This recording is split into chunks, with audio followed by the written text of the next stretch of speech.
नमस्कार, आप देख रहे हैं खबर उत्तर प्रदेश। मैं हूं आपके साथ तन्वी। रुक करते हैं खबरों का, लेकिन उससे पहले नजर डालते हैं इस वक्त की हेडलाइंस पर। सीएम योगी आदित्यनाथ का मथुरा दौरा। आज उत्तर प्रदेश ब्रज तीर्थ विकास परिषद की बैठक की करेंगे अध्यक्षता। जन्म स्थान के दर्शन भी करेंगे। हम चाहते थे नीतीश कुमार प्रधानमंत्री बने। सपा प्रमुख अखिलेश यादव ने कहा अब राज्यसभा सदस्य बनकर रिटायर हो जाएंगे।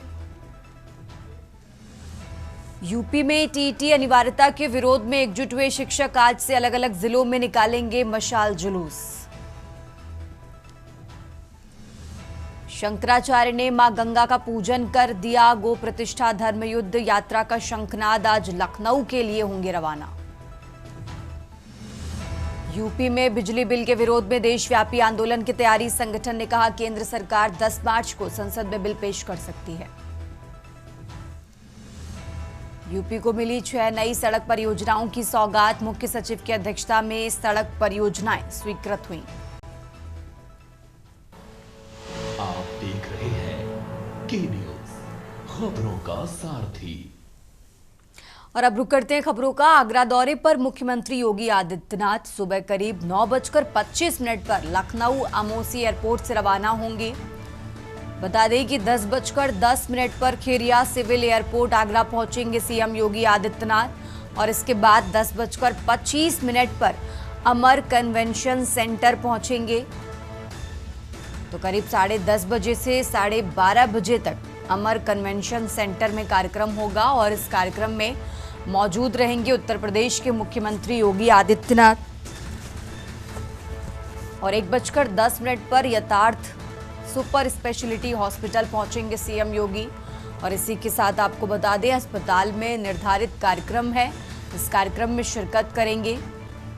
जिसके बाद 1:45 पर केंद्रीय हिंदी संस्थान हेलीपैड पहुंचेंगे मुख्यमंत्री और फिर यहां से 1:50 पर हेलीकॉप्टर से वृंदावन मथुरा के लिए रवाना हो जाएंगे। तो पुलिस प्रशासन सीएम के आगमन को लेकर पूरी तरह अलर्ट है।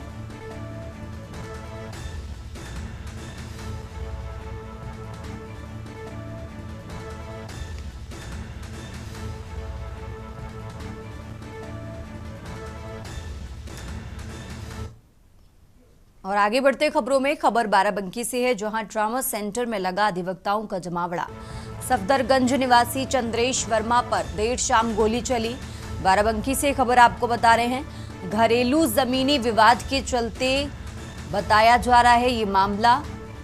घरेलू जमीन विवाद के चलते ये विवाद हुआ। तो चंद्रेश पर पत्नी के विवाद में पहले से मुकदमा दर्ज है।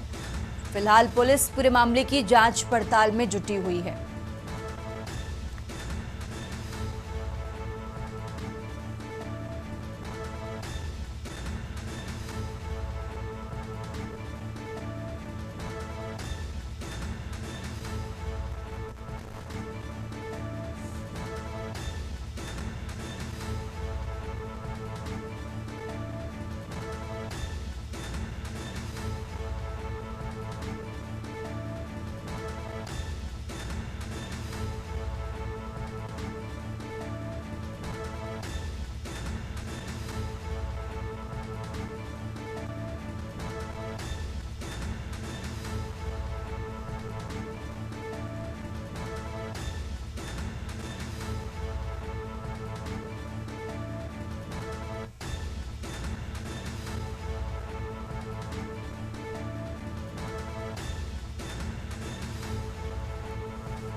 के माध्यम से सूचना प्राप्त हुई कि एक व्यक्ति है जिनको गोली लग गई है। उनको तत्काल यहाँ पे जिला अस्पताल इमरजेंसी में लाया गया था और उनका नाम चंद्रेश वर्मा है, सफदरगंज क्षेत्र के रहने वाले हैं। इसमें उनसे बातचीत हुई है, बात तो कर रहे हैं। डॉक्टरों ने खतरे से बाहर उनको बताया है। वो पेट में उनके चोट का निशान है, गोली टक्कर के ऐसा लगता है बाहर निकल गई है। और और इसमें हम लोग सभी लोगों से बातचीत कर रहे हैं, उनसे भी बातचीत हुई है। उनके द्वारा कुछ अपना घर का घरेलू विवाद जो ज़मीन का था, घर के चाचा के लड़कों से और पटदारी के लोगों से चल रहा था, उसको कारण बताया गया है। इसमें अन्य सभी लोगों से हमारी बातचीत चल रही है और जो भी इसमें तथ्य उसको कलेक्ट कर रहे हैं।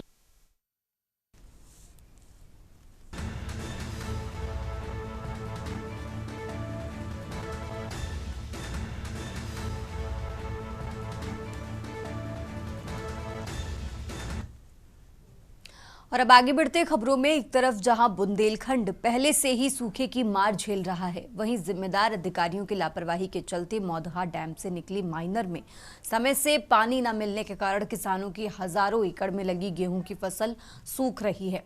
जबकि जिम्मेदार अधिकारियों को कई बार किसने की गंभीर समस्या के बारे में पत्राचार के माध्यम से अवगत भी कराया गया, जिसको लेकर भारतीय किसान यूनियन विभिन्न समस्याओं को लेकर जिलाधिकारी को ज्ञापन सौंपा है।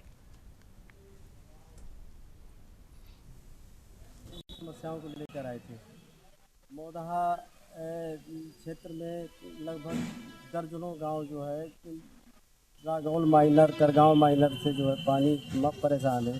पहला दूसरा पानी लग रहा है, किसान बुरी तरीके से परेशान है। पिछले साल हजारों बीघे ज़मीन जो है खराब हो गई थी और वही आलम इस वर्ष भी है। इसको लेकर के हम आज डीएम साहब से मिले हैं और एक सीएम साहब की और एसडीओ साहब के बारे में हमने बताया कि पानी छुड़वा दें जल्दी, अन्यथा की स्थिति में फिर आगे चल के हम बड़ा आंदोलन करेंगे। किसान बहुत दुखी है, परेशान है। इसी वजह से आज हमने डीएम साहब से मिले। और अब आगे बढ़ते खबरों में, कन्नौज के सैकड़ों साल प्राचीन नगर कोटी मंदिर में देवी पूजन के साथ विशाल भंडारे का आयोजन समाज सेवी दीक्षित परिवार के द्वारा किया गया। कार्यक्रम के आयोजन विपिन दीक्षित ने बताया कि एक अति प्राचीन मंदिर है, यहाँ पर दूर दूर से श्रद्धालु पूजा अर्चना करने आते हैं। इस मंदिर का इतिहास भगवान राम और राजा हर्षवर्धन से जुड़ा हुआ है। हम लोग यहाँ पर हर साल की भांति इस साल भी देवी पूजन और भंडारे कार्यक्रम का आयोजन करवा रहे हैं। ये मेरी याददाश्त या मेरे पिताजी की याददाश्त या मेरे ग्रैंडफादर, मेरे बाबा जी पंडित चंद्रवल्ली की याददाश्त से बहुत पहले का मंदिर है। मेरे पिता का जन्म इसी मोहल्ले में, मोहल्ला पटकाने में हुआ था और मैं भी इसी मोहल्ले का पैदा हुआ बेटा हूँ। ये नगरकोट देवी हमारे कन्नौज का एक ऐसा मंदिर है जो सदियों से पुराना मंदिर है और इसमें सारे सनातनी पूजा अर्चना करने आते हैं। और अब खबर आगरा से है, जहां ईरान और इजराइल के बीच जारी लड़ाई के बीच हिंद महासागर में अमेरिका द्वारा ईरान के युद्धपोत को तबाह करने की खबर ने कई लोगों को झकझोर कर रख दिया है। लोग कुछ दिन पहले ही पर्यटक के रूप में यहां पहुंचे ईरानी युद्धपोत के नाविकों सहित अन्य लोगों को याद कर भावुक हो जा रहे थे। बता दें कि कुछ दिन पहले युद्ध में हलाक हुआ युद्धपोत के साथ संबंधित नाविक विशाखापट्टनम में हुए नौसैनिक अभ्यास में शामिल होने पहुंचे थे। अभ्यास के बीच नाविक सहित अन्य ईरानी यहां ताज नगरी घूमने आए थे। भारत सरकार की ओर से ईरानियों की मेहमानवाजी करते हुए देश के ऐतिहासिक स्थलों की विजिट कराई गई थी। आगरा प्रवास के दौरान ईरानी नाविकों ने स्थानीय गाइड्स के साथ सहयोग से ताजमहल को निहारते हुए न सिर्फ फोटोग्राफी कराई बल्कि वीडियो भी तैयार कराए थे।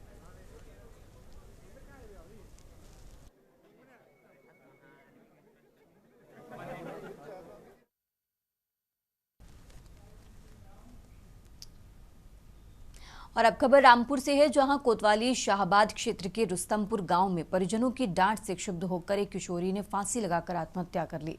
कमरे में पंखे से दुपट्टे के फंदे से किशोरी का शव लटकते देखकर परिजनों के पैरों के नीचे से जमीन खिसक गई और सभी दहाड़े मारकर रोने लगे, जिससे कोहराम मच गया। जानकारी पाकर पुलिस मौके पर पहुंची है और पूरे मामले की जांच पड़ताल में जुटी हुई है।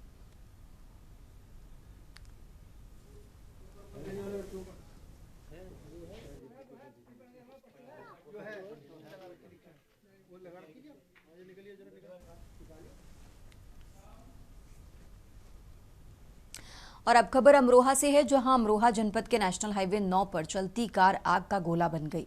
नेशनल हाईवे 9 पर हड़कंप मच गया। कार सवारों 5 लोगों ने कूदकर अपनी जान बचाई। बता दें कि शाहपुर से गाजियाबाद ये कार जा रही थी और उसी दौरान ये हादसा हुआ।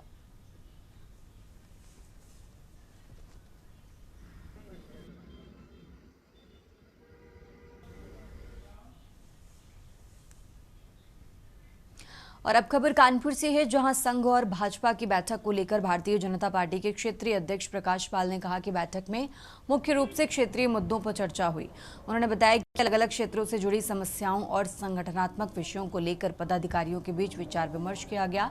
प्रकाश पाल ने कहा कि बैठक में कार्यकर्ताओं ने अपने अपने क्षेत्र की समस्याओं को रखा और उन पर चर्चा की, ताकि उन्हें प्राथमिकता के आधार पर हल किया जा सके। वहीं चुनावी रणनीति या यूसीसी जैसे मुद्दों को लेकर पूछे गए सवाल पर उन्होंने कहा कि ऐसी कोई विशेष चर्चा नहीं हुई है। बैठक का मुख्य उद्देश्य क्षेत्रीय विषयों और संगठन से जुड़े मुद्दों पर संवाद करना था।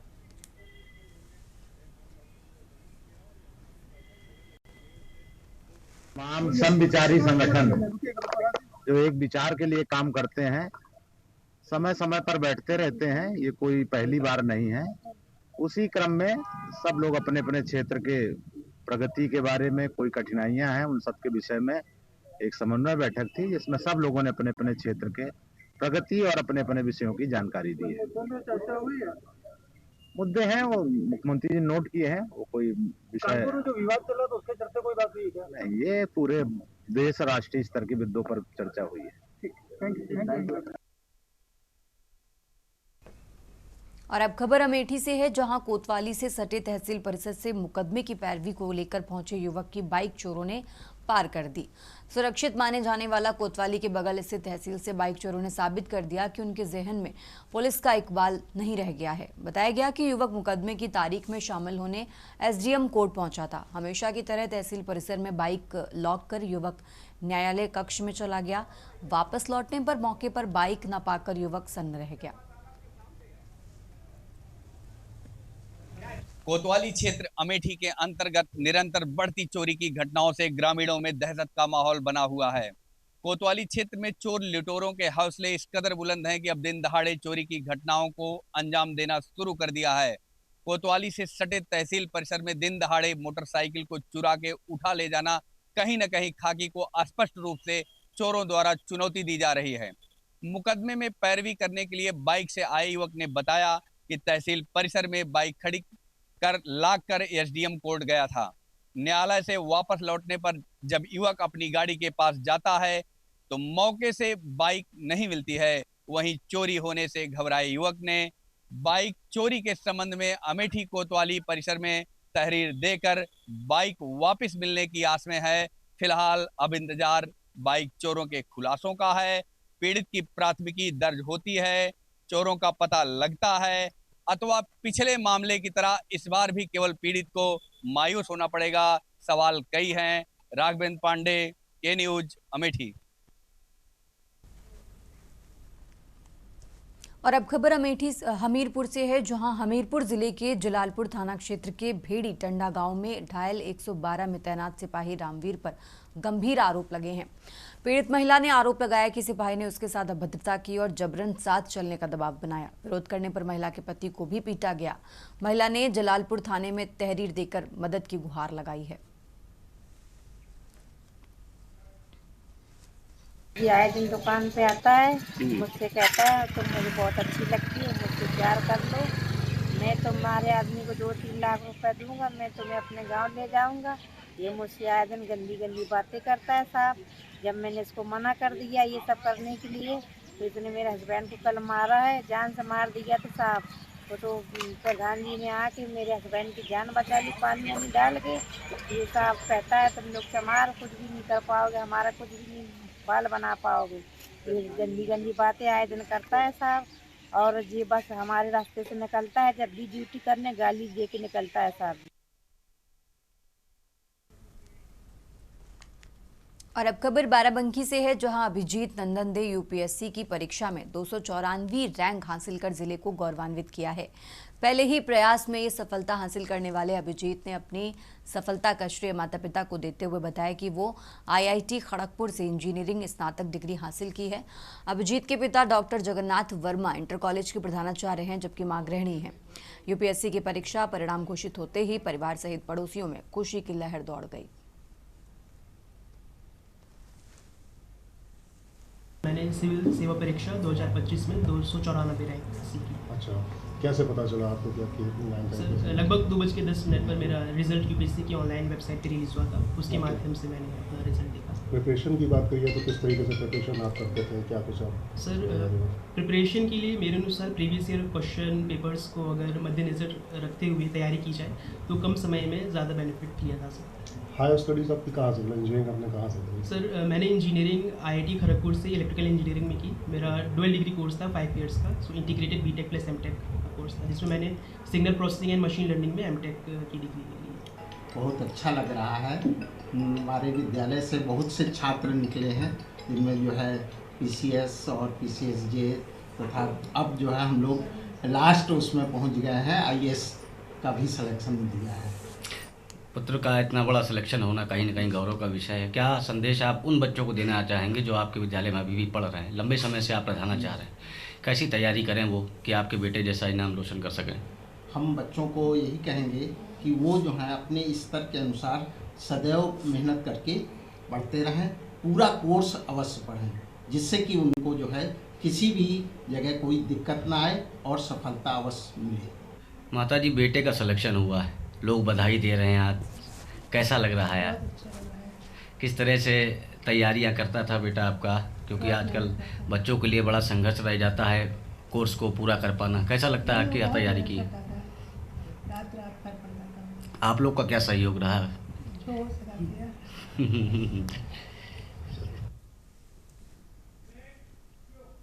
फिलहाल यहाँ रुकेंगे एक छोटे से ब्रेक के लिए। खबरों का सारथी। ब्रेक से वापस आ चुके हैं, रुक करते खबरों का बात कर रहे हैं गाजीपुर की। गाजीपुर से खबर आपको बता रहे हैं, जहां गाजीपुर में प्रदेश सरकार में मत्स्य विभाग विकास मंत्री एवं निषाद पार्टी के राष्ट्रीय अध्यक्ष डॉक्टर संजय निषाद ने निषाद समाज को अनुसूचित जाति का दर्जा देने की मांग उठाई है। गाजीपुर में आयोजित कार्यकर्ता सम्मेलन में पहुंचे मंत्री ने कहा कि निषाद और उनसे संबंधित जातियों का नाम पिछड़ी जाति की सूची से हटाकर अनुसूचित जाति में जोड़ा जाना चाहिए, ताकि समाज को आरक्षण का पूरा लाभ मिल सके।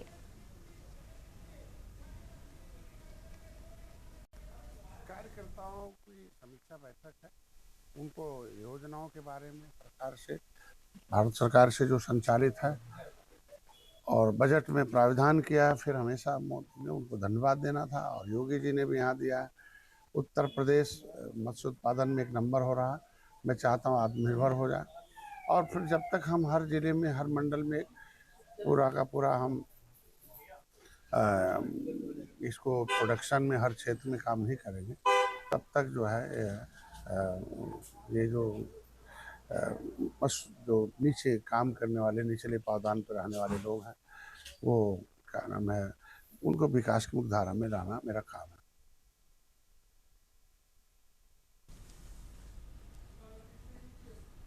और अब खबर जौनपुर से है, जहां मछली शहर में कानून व्यवस्था को चुनौती देने वाला एक वीडियो सोशल मीडिया पर तेजी से वायरल हो रहा है। कानून व्यवस्था बनाए रखने के लिए निकली पुलिस टीम की गाड़ी और इवेंट पर जा रही डायल 112 के वाहन को कुछ नशे में धुत मनबड़ युवकों ने बीच सड़क पर रोक लिया। इन दर्जनों युवकों ने न सिर्फ गाड़ी के शीशों पर स्वयं के कपड़े उतारकर फेंके, बल्कि वाहन पर चढ़कर खुलेआम डांस भी किया।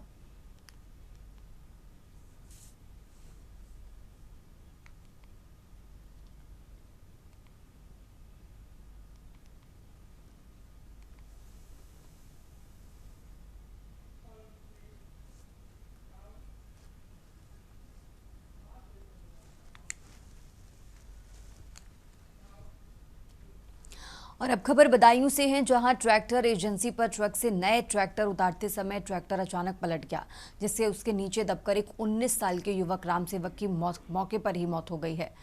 मृतक की पहचान गांव अल्लीपुर टप्पा निवासी राम सेवक के रूप में हुई है, जो उसी ट्रैक्टर एजेंसी पर काम करता था।